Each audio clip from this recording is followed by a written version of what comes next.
Consistent self-improvement, everybody. You are now listening to American gypC podcast. I am your host, Classic, and I am here with my co-host, gypC, and today we have Dr. Mitchell Yass, and he is the creator of the Yass Method for diagnosing and treating chronic pain. He developed his method over 20 years of treating thousands of patients, resolving their pain and returning them to full functional capacity. Welcome to the show, Dr. Mitchell. Thank you for having me. Thank you, thank you, thank you. It's a pleasure having you. So I guess to get started, tell us a little bit about yourself and your background. Sure. So my personal life ended up intersecting with my professional life. And as a child, I was the 99-pound weakling, the guy who had sand kicked in his face all the time, a lot of self-esteem issues. And I recognized that the reason I was so unhappy was I was this thin guy, and I was going to try to change that by weightlifting. And I tried to follow this classic styles, the Joe Weider stuff and the Arnold Schwarzenegger stuff. And from 19 to 26, I tried, but it just didn't take.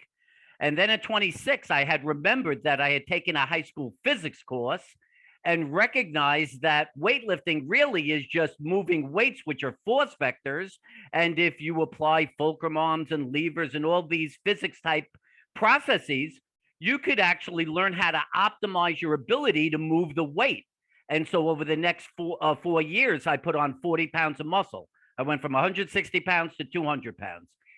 Just as this time was coming to an end, I was a project manager in construction, and I wasn't finding it very fulfilling. So I wanted to get another career, and I found out about this thing called physical therapy. And it was good because you didn't need the full level of education of a physician, but you'd be working on people's bodies. And so I decided to go towards that, and I was accepted. And kind of in the process of the education, I started hearing things that just didn't make a lot of sense about what was causing pain and how it was being identified. And so as I was getting out of school, I had decided that the symptoms people were experiencing were not the symptoms you would expect if the diagnosed cause, arthritis or herniated disc stenosis, was to cause pain. They're not having pain where it should be if that was causing pain. They're having it someplace else. And so through this process of understanding, I start to realize in 98% of the cases I'm treating, the cause of pain is muscle. It's actually a muscle responsible for the pain they're experiencing. And so quite fortunately, I had developed this 4 years of understanding how to strength train. And so I started applying these laws of weightlifting to these people. And in the next treatment, 2 or 3 treatments, they're pain-free and fully functional. And I had recognized I had hit on something very unique and highly accurate. And then over the last 29 years, have worked on just perfecting its understanding and trying to spread it to as many people as possible. So where's the misdiagnosis coming from? So the primary basis by which people get diagnosed is the MRI, right? Everyone who's in pain, neck, shoulder, knee, whatever, you get an MRI. Now, the MRI is designed to find a structural variation. Let's say at the knee, if there was a meniscal tear, it's going to find that. If there's arthritis, it's going to find that. The thing to understand is that what you're being told is that just because the arthritis or the meniscal tear is found at the time of your pain for the first time, it is asserted to be the cause of the pain. That's called correlative theory. That says that if I open my front door when the sun rises, I could say opening my front door causes the sun to rise, right? It's attempting to create correlation, not causation. That arthritis or that meniscal tear may have been there for decades prior. I don't know. You're only finding it for the first time because you just had the MRI for the first time. And what I found was that where the person was having the pain wasn't where it should be if a meniscal tear was to cause pain or if arthritis was to cause pain. They're literally pointed to a place. Oftentimes, they're pointing to a muscle. So it becomes hard to accept. Well, if they're pointing at a muscle and then I press on the muscle and I bring on the symptom they're experiencing, how could you say it's not the muscle? And then I massage it, stretch it, and strengthen it, and they're pain-free and fully functional. So now we have not just a theoretical basis, but the actual empirical evidence. They're having a symptom. I'm suggesting the cause is this based on the presentation of the symptoms. I perform some sort of treatment to this tissue and the symptoms resolve fully. That's very strongly an indication of causation. And I just multiplied it over 28 years, thousands of times. And it's just absolutely incredibly accurate and very effective. So why can't they, I guess most doctors still say that it's not the tissue, or it's not the muscle. Why can't they clearly see that? Great question. So just try to understand this concept. Let's say you're having pain right here, right? This is your upper trap region. And let's say you're having pain, and I'm literally pressing on this spot, and you're like, yes, that is the pain. That's called the levator scapula. That's a muscle. So the muscle strains and elicits pain. Would that show up on an MRI? No. Okay. If the kneecap is misaligned and is running in a way it shouldn't because there's weakness or imbalance of the muscles that attach to the kneecap and move the kneecap, would that show up on an MRI? No.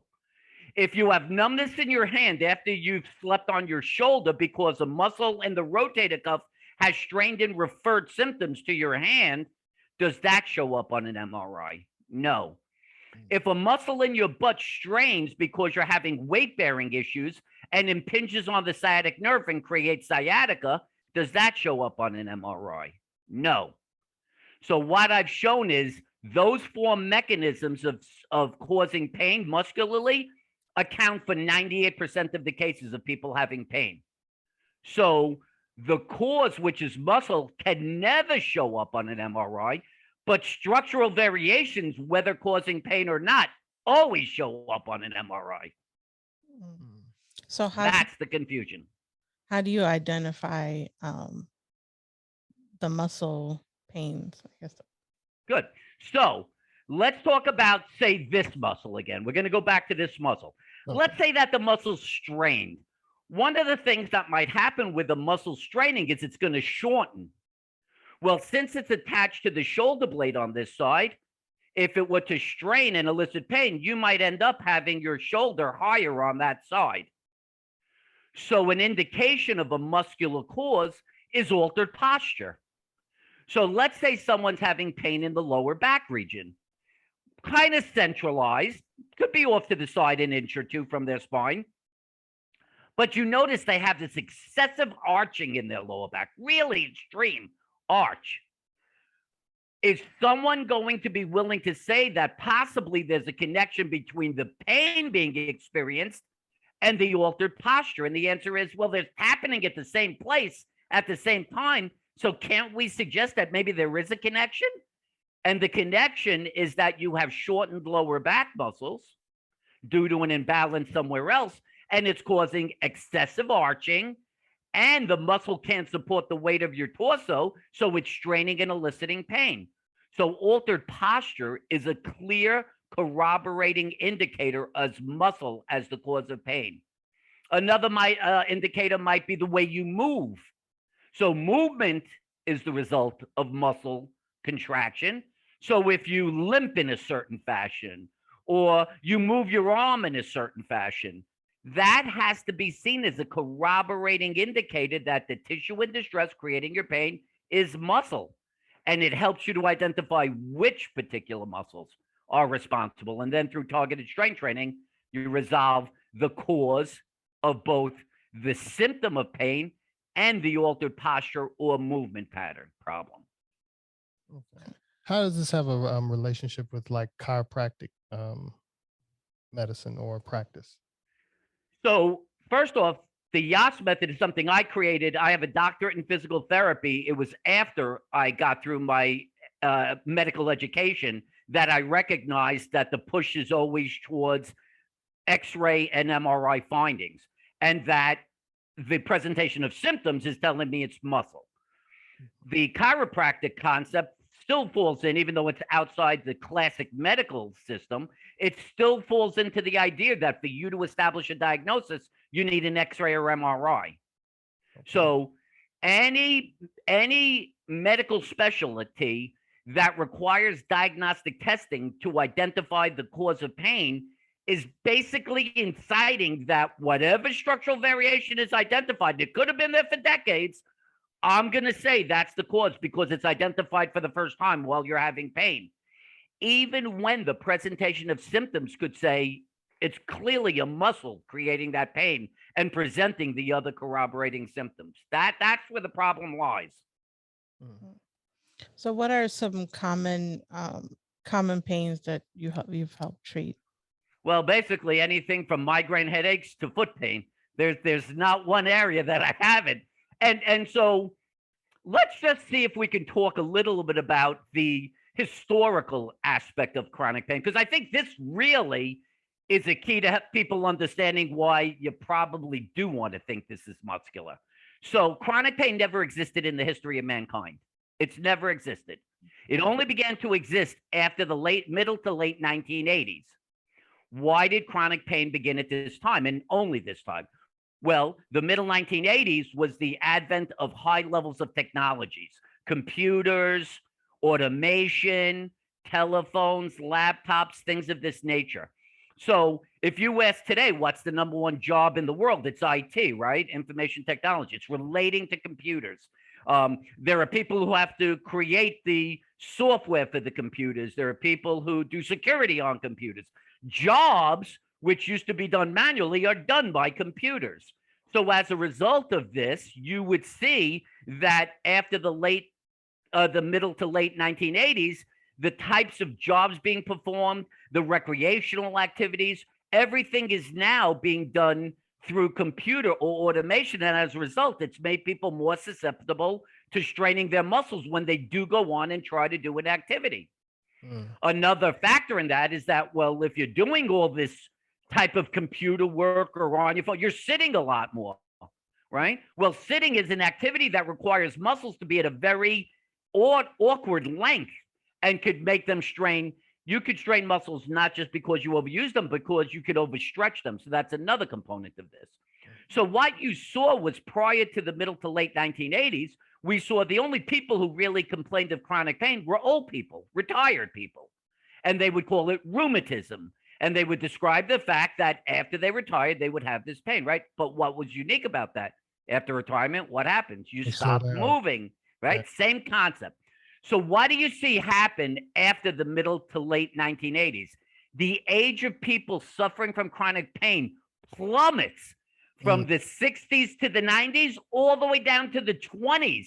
I've treated 20-year-olds who tell me that they have a bobblehead. They can't even support the weight of their head.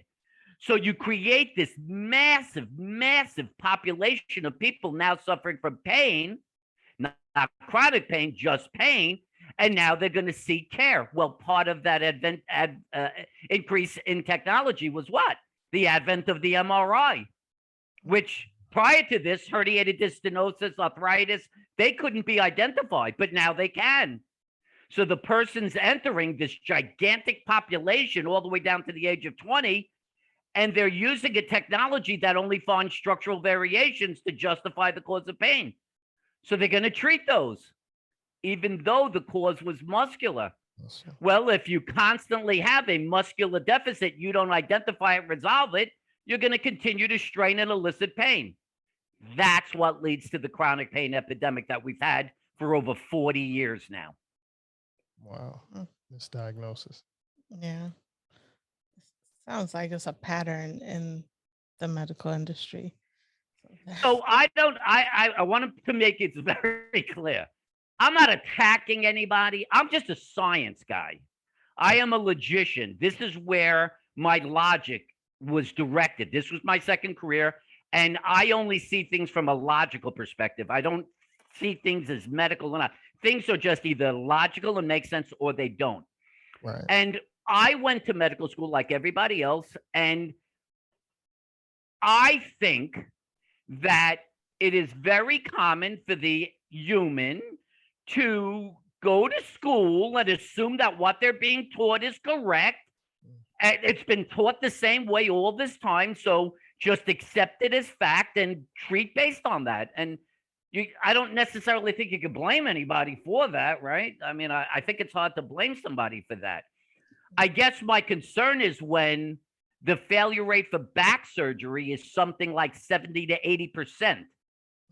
The medical establishment creates the diagnosis failed back surgery syndrome, which is to say you had surgery and yet the pain you experienced prior to the surgery is the same, if not greater after.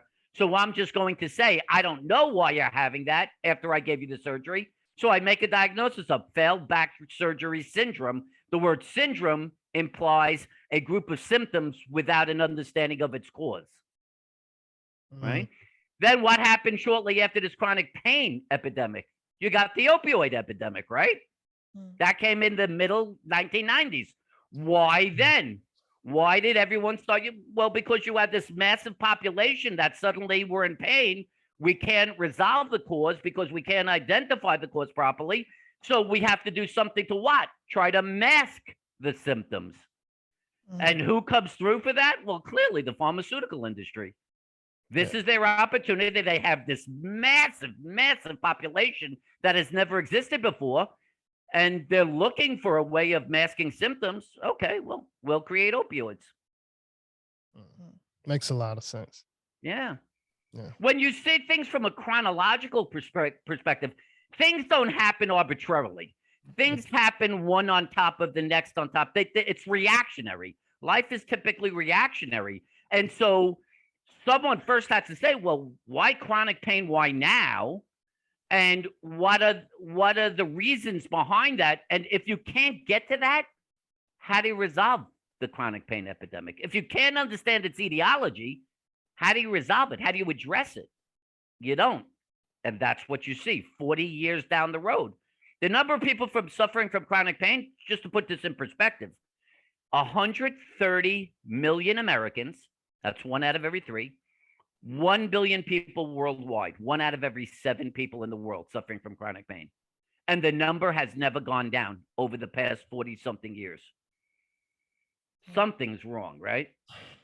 Yeah.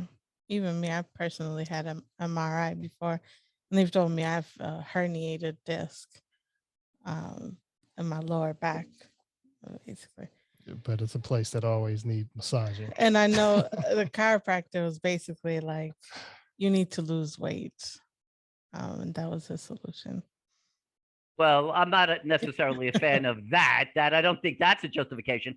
So if you want to look at logic, and I'll teach you logic, if he says you need to lose weight, then by definition, everyone who weighs the same as you or greater should have the same exact symptom. And the answer is that's not true. That's not true. I guarantee you there are people who are 300 or 400 or 500 pounds who don't have the exact symptom as you. So how could you say your weight is the cause of your symptom? You can't. It's illogical. The pain you're experiencing is from your left lower back muscle. And I will suggest to you that one of your hip muscles is weak. And when you're standing, you have to stabilize yourself, right? Gravity's pushing down on you.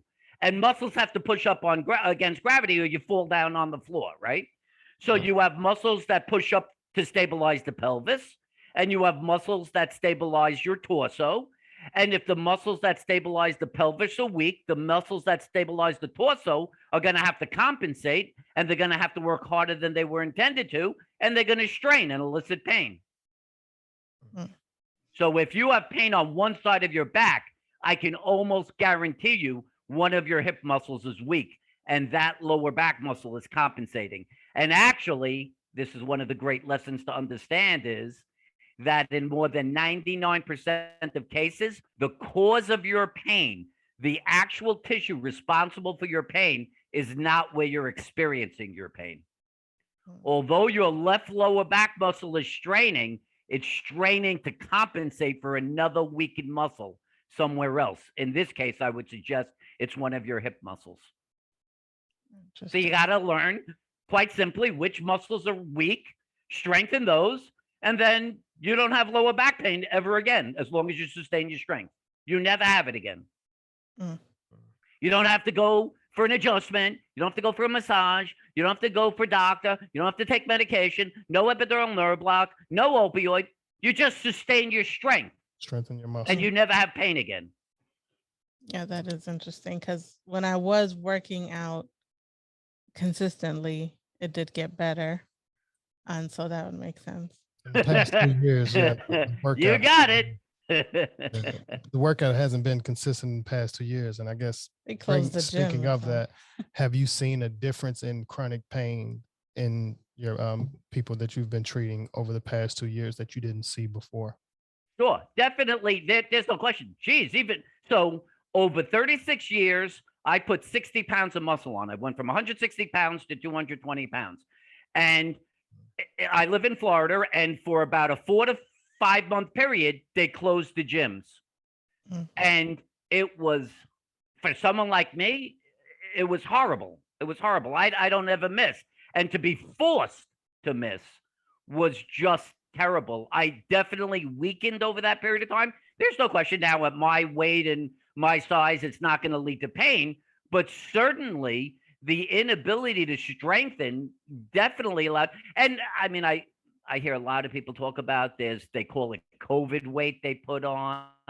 You know, people putting extra weight on because of COVID. And you know, you were forced to stay home more, right? Yeah. You weren't allowed to have high levels of activity. If you were a weightlifting person, you couldn't weightlift.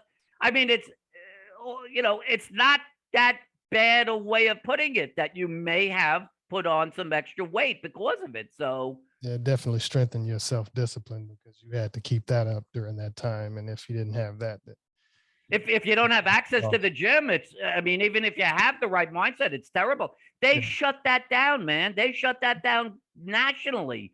They shut gyms down. it hurt here, especially in LA, because it's a way of life. Yeah. So yeah, Terrible. it was Terrible. It was horrible. So yeah, definitely. And now people have to try to, just like now, it's more like what you're saying. You got to try to get that mindset back. You got to try to get focused.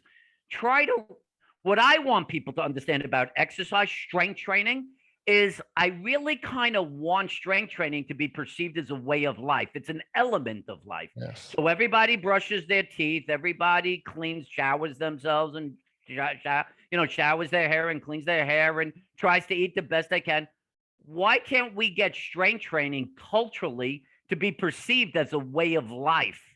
Something that enhances your overall health, not just your muscle mass, not just looking buff, but your cardiovascular health, pulmonary health, gastrointestinal health, immune health. All those things are affected by having a strong musculoskeletal system. So that to me is what I kind of see myself as,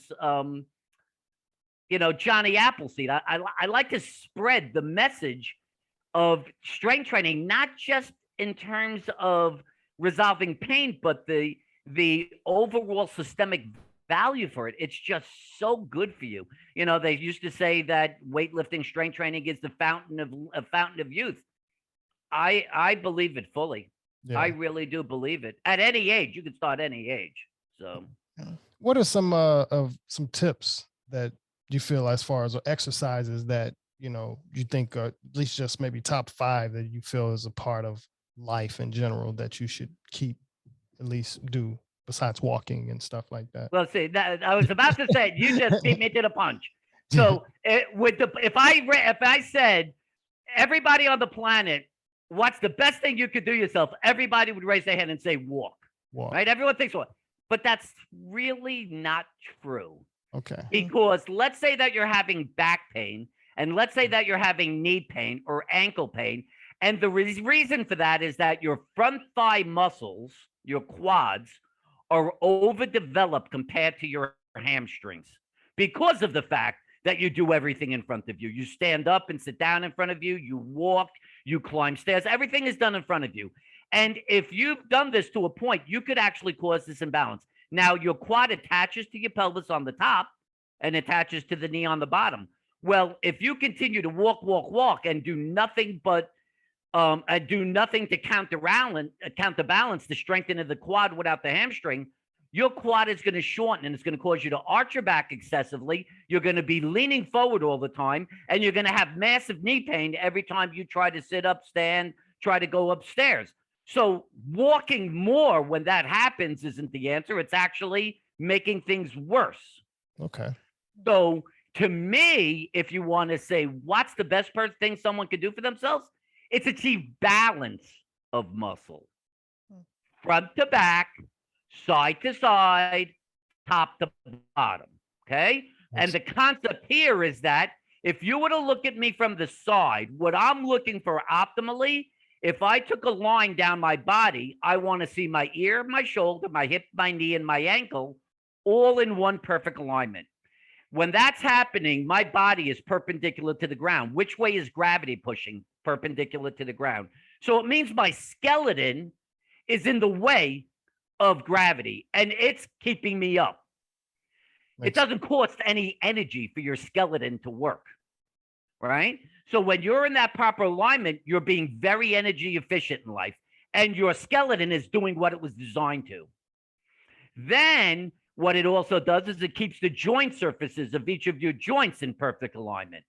Why that's important is when the muscles move joints, they move the joint surfaces in a way that they've got to be pushed together so that the joint can move.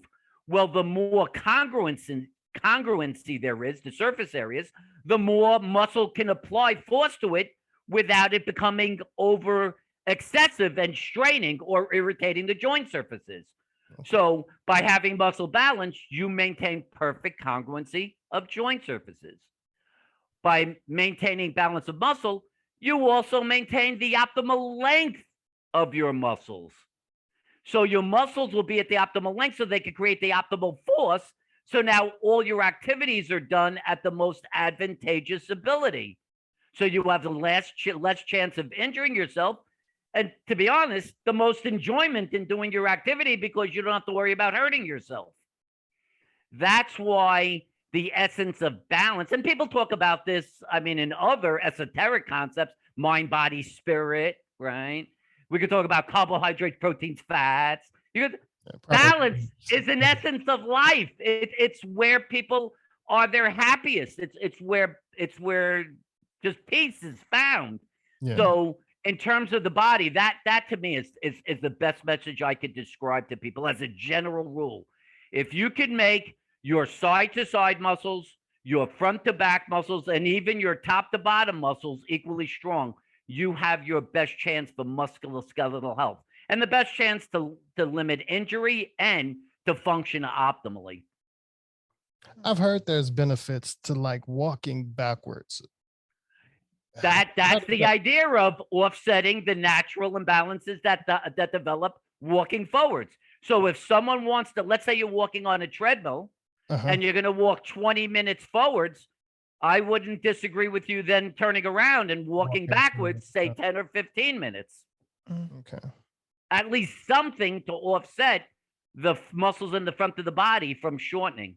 So yeah, when I treated people in person and there's a treadmill available, I always believe in walking backwards. I pushed a lot of that aspect, walking backwards. I think it's a very good thing to do. You treat people online now, or do you only treat physical? So I had a practice up till 2012 when I lived in New York. Eventually I moved down to Florida. I was doing a lot of in-person stuff, going to people's houses. I did a PBS special in 2015. And so as one of the gifts, they ended up being able to get me Hay House as my publisher for that book called The Pain Cure RX. The book is sold here, Canada, England, Australia, India, and South Africa. So as a result of that, people globally started finding out about me and people started contacting me. So no one was going to come here for 3 or 4 days from all over the world. Yeah. So at that time, Skype had just really started coming into usage. So I started using Skype. There was teleconferencing before Zoom. So it's been a good 6-7 years now that I've been doing teleconferencing. To me, the most exciting thing is literally in the next about 2 weeks, I'm opening a new facility in Jacksonville. And it's just going to be a blown out gym. And I'm just so excited. And people will be able to come in person. Even if you'll obviously come locally. But the nice part is, let's say you're in California and you're like, I think the Yass Method is the answer. Well, you could come for 3 days, stay at a local hotel, get treated, and then go back. And so I think it's going to even afford people a reason to now come even from distance to get the method. So I'm extremely excited about this. Congratulations on that. Thank you. Thank you. It's very meaningful for me. If you don't mind, can you give us one of your success stories with treating one of your patients? I'll give you kind of, this isn't the most, I'll give you one that shows the logic, and then I'll tell you about like the most extreme. All right, so here's a guy. He's on a train. He steps off the train and gets massive pain around his knee. So bad he can't stand, he can't walk, he can't do anything. Goes on for about 2 weeks, and he just can't take it. Goes to the orthopedist, gets an MRI. He's told he's bone on bone, and he needs a joint replacement. The guy happens to find out about me through word of mouth. He comes. Now, I want you to start pure logic. Let's just start from the mechanism, okay? So the guy's on the train. He's never had knee pain. He takes a step off onto a platform and gets massive knee pain. He's being told that bone on bone is the cause. Bone on bone implies that if this is the thigh bone and this is the lower leg bone, there's no space anymore. You're bone on bone, okay? So they're saying that bone on bone created the pain when he stepped onto the platform, which would then logically have to imply he wasn't bone on bone the second prior when he was standing on the train. Right. Do you think that you could create spontaneous bone on bone? Oh, yeah, that's what I was wondering. Like, that sounds pretty insane to me. Something that has to be worked over time. Yeah. Right, that's right. So that doesn't really make sense to me. Next, if he was bone on bone, you would expect there's a severe loss of range of motion in the joint because there's no space. Well, when I checked him, he had full range of motion. Another strike. Next, look at where you should have pain if you're bone on bone. If this is the thigh bone and this is the lower leg bone and you're bone on bone, you would expect to have pain on the sides of the joint where it's called the joint line, which is the space between the thigh bone and lower leg bone, right? That would make sense. Well, they didn't have the pain there. But when I pressed on the attachment of his hamstring tendon, which attaches really close to the knee, he went through the roof. And when I pressed back from the tendon into the belly of his muscle in the back of the thigh, he went berserk. When I muscle tested him, he had no strength in that leg. When I flexibility tested him, he was extremely short. So based on that presentation, I said, I hate to tell you, my friend, but I think you just strained your hamstring. Which makes sense, more sense, because maybe he just stepped awkwardly. Maybe he wasn't prepared for the way he weight bared, and the load was too great for the muscle, so it strained. So all I did was massage, stretch it, and did some strengthening, and he was pain-free that time. It came back one, maybe time more, and that was the end of it. He was done. Never got the joint replacement, never, right? That's the use of presentation of symptom, understanding the mechanism of injury. This is logical analysis of a circumstance to identify what is the tissue responsible for this symptom. Okay. Now, the most extreme case I've ever had was a lady who had a progressive scoliosis over 40 years that was then being scheduled to have a rod put in from her skull to her pelvis, her entire spine. She was told that she needs to eat and put on about 20 to 30 pounds because even after the surgery, the pain was going to be so bad for a year, she was going to have to lay on a couch for a year. And she would be in such bad shape, she's going to probably have to live off the fat of her body that she's going to be asked to put on now. That's what she was told. It is such an extreme surgery, they were going to have a heart specialist in there because they were going to have to stop her heart to get the rod into the spine. That's what she's being told. Her pain is in her lower back. That's what she's being told. That's the cause of it. So she finds me through some weird series of events. And again, she's not pointing. I could press on her spine as hard as I want. And she's not saying that's her pain. Her pain was a couple of inches off to the sides of her spine. So I don't know how anyone could say something scoliosis is the cause of her pain. It just didn't make sense. What she was describing were these two muscles that attach in the lower back from the rib cage to the pelvis. And so I started doing some. Oh, by the way, over that period of time, she had become addicted to prescription pain medication. And over the last decade, the pain medication stopped working. So she was in pain, extreme pain every day, which is why she was considering this extreme surgery, right? She had reached the end. There was nothing left for her. So I established there was a muscular deficit causing a pain, and we start treating it, doing some exercise, massage, and stretch. And over the first treatment or two, she's already noticing there's a decrease in her pain. Within about 3 months, she said she's pain-free. She is pain-free and fully functional. This lady I live in Florida. She lived in Indiana, and she lived on a lake. And her favorite thing in life to do was to water ski on a single ski. And she hadn't been able to do that in decades. Well, she went back to Indiana and water skied on a single ski after it. Wow. That is extreme. Yes. How big is the community of doctors that practice this? One, me. Wow. That's the difficulty. But the good news is that me and my friend who's helping me from a business standpoint believe that the opening of this facility is the stepping stone, the springboard that is going to enhance awareness. And this thing's going to really start catapulting.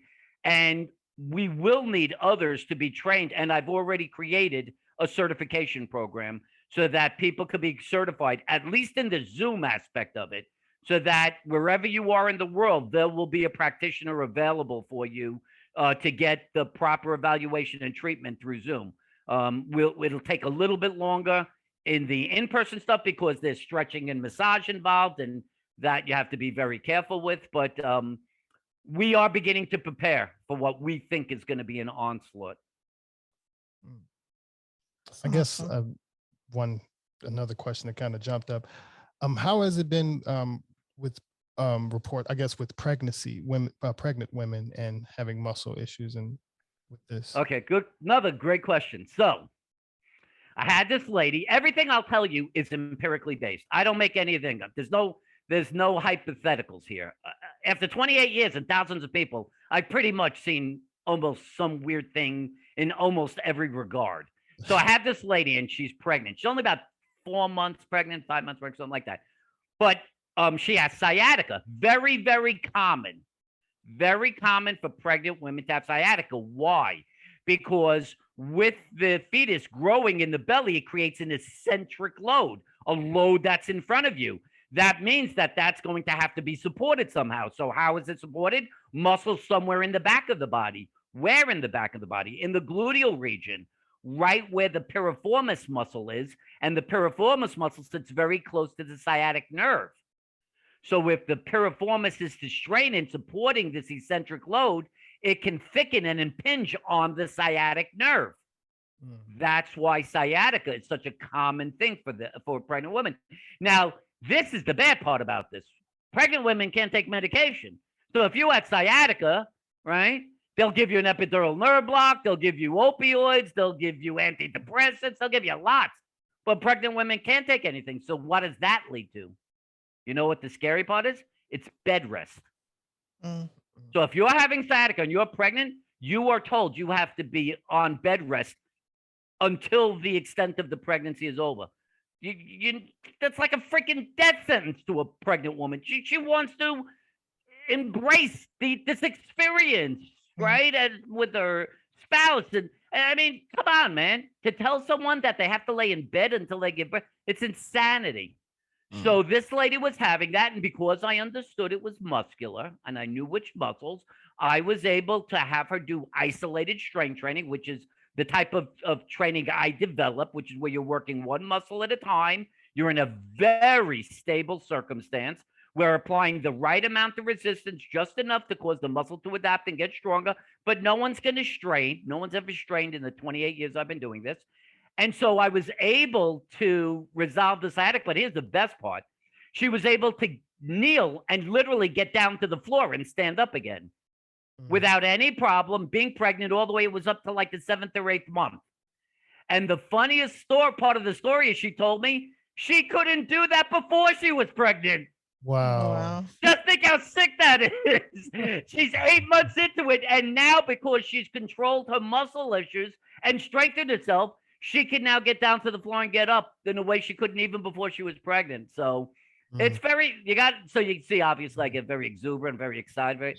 It's very rewarding, man. It's a gift. I've been given a blessing, and I see it that way. And in my mind, my responsibility is ethically and morally to reach as many people as possible who are seeking it and make it available to them. And that's why I do this. That's why I do try to do podcasts, whatever's necessary to make people be aware that this exists. I don't know if I'm gonna, if I'm on here and someone hears this, they're gonna say, "Wow, this sounds like the greatest thing in the world." But at least maybe you'll reach out and you could check out my books. I have my YouTube channel is Dr. Mitchell Yass. There's probably 250 videos on there, all educational based, all based on trying to explain people different situations, different joints, different types of causes, different ways of strengthening, how to strengthen properly, so that people have applicable information that they could apply and help themselves to resolve their pain.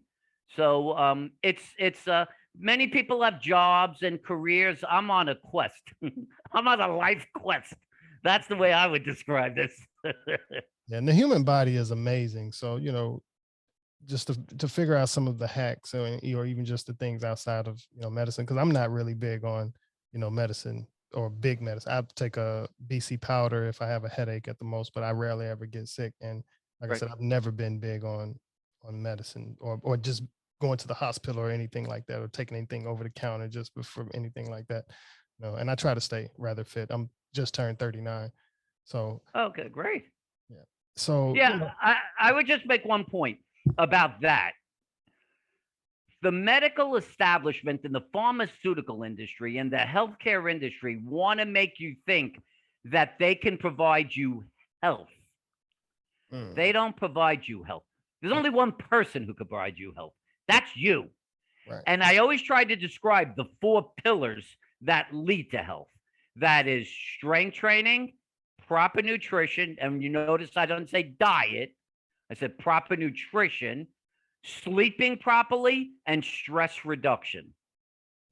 Any person who follows those 4 pillars, I strongly suggest, are going to be healthy and won't warrant any interaction with the medical system, the pharmaceutical system, or the health insurance or healthcare issue. I'll be very honest with you. I mean, if I've gone to a medical institution in the last 10 years once, I don't even know if I have, to be honest with you. I don't have any interest in it. I know for sure that if I strength train and I eat right, and most important, I reduce my stress levels and try to find joy in life in every day, my system, the reason everyone has, heart disease or kidney stones is because disease is entering their body and it's attacking a particular organ. So what's the best thing you could do for yourself? Not address your kidney stone, not address cirrhosis of the liver or a heart attack. It's to stop disease from entering your body. Right. Don't let it get in there to attack one of your organs. That's the answer. And the way you do that is to live a healthy lifestyle. Prevention. Keep your cells strong. Keep your immune system strong. Provide the proper nutrients for good health. That, to me, is the answer is the best way you could live your life. And then not depend on anybody else. Yeah. Prevention. Yeah, definitely. It's all about prevention. No doubt about it, man. Yeah. Well, Dr. Yass, before we get ready to close it out, is there any major projects you'd like to share with us? And we really, this has been an amazing conversation. I love your energy. Yeah. Thank you. I appreciate that. I think I was chosen because of that. I don't know. I'm just extremely excited, and I've been doing this almost 29 years now, and I hate to say it, but today is, to me, the equivalent of 29 years ago. I have as much, if not more, excitement now because I think I've been taught more. I've been given more opportunity to learn. I think I've become a better communicator. I try to speak it in a way that people can understand. And after, I mean, just to really put this into perspective, I've treated hundreds of people who walked up to me who literally have said to me, I am putting a bullet in my head tomorrow if you don't resolve my pain. I cannot live another day on this earth like this. I've tried everything. I've done everything I can. I just can't do this anymore. You're it. And if you don't do this, I'm done. And it's very sobering. It just focuses your attention. It makes you feel the significance of the issue, and it makes me want to do everything I can to get the answer for that person, for that particular issue. And I think it's what's driven me as hard as it has. And I guess because of all that stuff, and I've had a lot of success in this stuff, I want to continue to do it and make it more and more available. So I think that's why I am the way I am. Well, we definitely appreciate all of the work that you're doing, and even like muscle wise is something I've always, over the years since we've been together, I've tried to balance out my muscle properly. And even, of course, over these few years, I haven't been hitting the gym properly. But biking and all of that stuff is something that I noticed as soon as I stopped being active, the little bit of weight that I've gained ever, it's about 6 pounds. I noticed it. So that's something that definitely, made me want to commit this year, of course, to just being a lot more consistent now that we've had access back to the gym, and can't say things are normal. Not sure what's Right. up for the rest of this year, but I'm glad that you added that, or just have informed us on the importance of muscle balance. Yeah, I would just want to make this point that it's great for anyone who says, listen, I want to be active. I want to incorporate exercise into my lifestyle. I'm great with that. But just recognize that activity-based exercise, swimming, jogging, bicycling, Pilates, yoga, any of these things incorporate groups of muscles working together to perform the activity, which is to say, if there is a weakened or imbalanced muscle, you cannot identify it, pull it out, and resolve that weakness or imbalance during that activity. So that activity, as much as you think you're doing a good thing for yourself, may lead to compensation and eventually causing pain.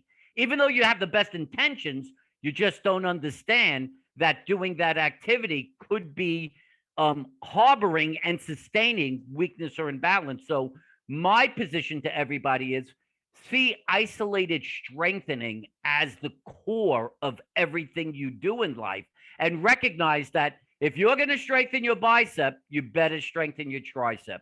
If you're going to strengthen your chest, you better strengthen your back. If you're going to strengthen your quad, you better strengthen your hamstring. And you just have to get that general understanding how to do that. And that becomes the core from which everything else flows. So that to me is my most important message, I think, for people.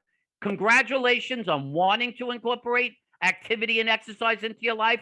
Just recognize that activity-based exercise could lead to compensations towards weakness or imbalance that can lead to dysfunction and symptom. And you really want to try to incorporate some form of isolated strengthening. Definitely. Are there any projects, or as far as links to how our listeners can contact you, that you'd like to share?